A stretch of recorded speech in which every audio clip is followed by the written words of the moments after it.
Tanggal 22 November. Banyak yang bilang ini tanggal keramat.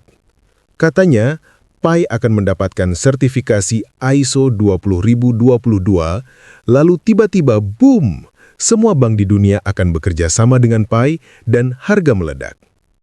Tunggu dulu, mari kita pakai logika sehat. Apa sebenarnya ISO 20022 itu? Apakah itu surat sakti yang memaksa bank menerima Pi? Bukan. ISO 20022 itu ibarat standar bahasa. Bayangkan dunia perbankan itu berbicara bahasa Inggris. Jika Pi Network mengadopsi standar ISO 20022, itu artinya Pi belajar bahasa Inggris agar bisa berkomunikasi dengan sistem perbankan. Tapi ingat, hanya karena Anda bisa bahasa Inggris, apakah otomatis Presiden Amerika mau berbisnis dengan Anda? Belum tentu.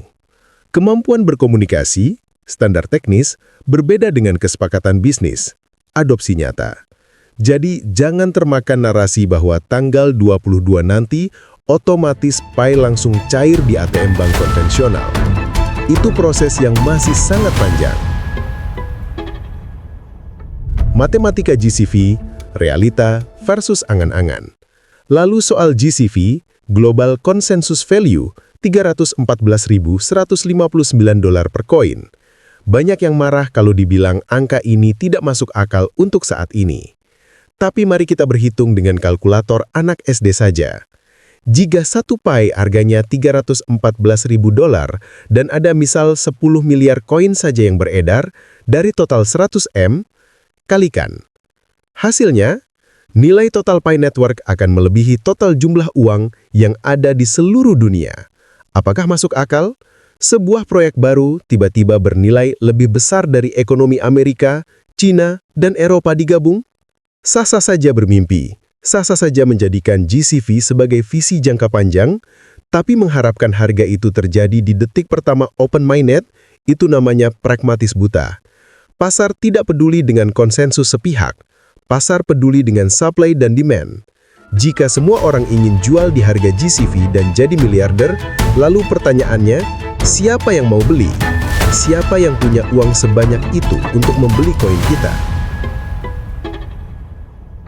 Bahaya pola pikir lotre.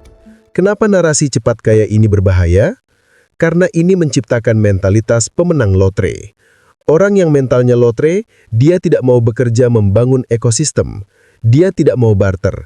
Dia tidak mau dukung dApps. Dia cuma mau satu hal. Tunggu open mainnet, jual semua, beli Pajero, selesai.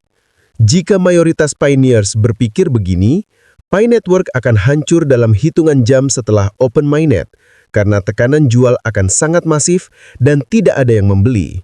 Dr. Nicholas membangun Pi bukan untuk membuat Anda kaya mendadak, lalu kabur.